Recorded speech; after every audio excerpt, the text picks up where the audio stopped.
Assalamu alaikum. I am Sumbul Zehra, lecturer in physics at Sir Syed Government Girls College. In our previous lecture, we have discussed what is JFET.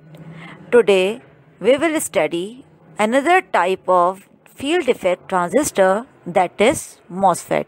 But before this, I would like to thank our Honorable Principal Professor Khalda Parveen for her continuous support and guidance.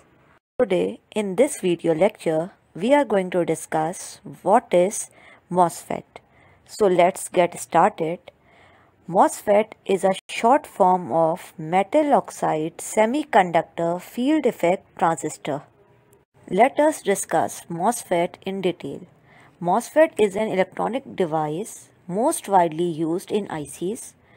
It has three terminals named as source, gate and drain. Construction of basic design of MOSFET is quite simple. Just take a block of a p-type semiconductor. This block will be your base for MOSFET. We also called it as substrate, and the entire MOSFET we will fabricate on this base. Now two portions on the same side of this p-type substrate are made highly doped with the n-type impurities, as these are shown here in the figure. Source and drain terminals are brought out from these two n regions as shown. Now the entire surface of the substrate is coated with a layer of silicon dioxide. Silicon dioxide will behave here as an insulation. On this layer of silicon dioxide, a thin metallic plate is placed. This metallic plate will act as a gate contact to the substrate. The gate terminal is brought out from this metallic plate, hence it is seen from the figure. The gate contact is insulated from the substrate, but drain and gate source contacts are directly connected to respective n-type region. This was the constructional feature of the MOSFET. Now come to the operational feature of the MOSFET. For that we have to connect on DC voltage source between these two n-type regions. The n-type region is connected with the positive terminal of the source is called as drain, and the n region connected with the negative terminal of the source is called as source. As soon as the drain and source are connected with the DC voltage source, there will be two PN junctions formed. One is in between n-type drain and p-type base, and the other is in between p-type base and n-type source. As drain is connected with the positive terminal of the source, the drain is in higher voltage than base, hence this PN junction is reverse bias. On the other hand, as source is connected with negative terminal of the battery, p-type base will be at higher potential than n-type source. Hence this PN junction is forward biased. As between drain and source there will be one reverse bias and one forward bias junction, there will be no significant current flowing from the drain to the source, but the tiny current continues to flow due to minority carriers. We can say that virtually there is no continuous path or channel between drain and source.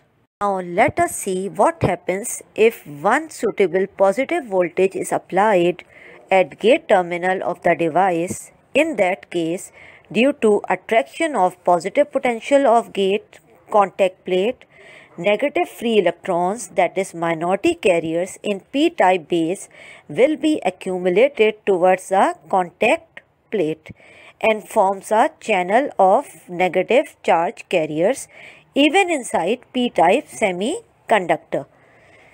This channel, due to higher concentration of free electrons, will behave as n-type semiconductor, although entire base is doped with p-type or trivalent impurity. It is obvious that the number of free electrons accumulated towards the gate contact plate depends on the strength of the positive potential given to the gate terminal. Hence, width of the N channel depends on the voltage applied at gate terminal. More the applied voltage, greater the width of the channel, means greater the conductance between drain and source. Here we have seen that there is no direct connection between gate contact and substrate. Instead, these are insulated from each other, but due to electrostatic attraction, the conducting channel between drain and source is formed, and because of that, the channel is also called induced channel and the device is called induced channel MOSFET.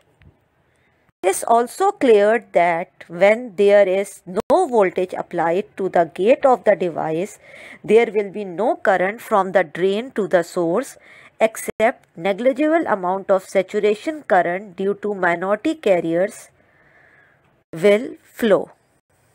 But if the gate voltage is gradually increased by keeping fixed drain to source voltage, after certain minimum applied gate voltage, drain to source current will start flowing, and this voltage is called threshold voltage.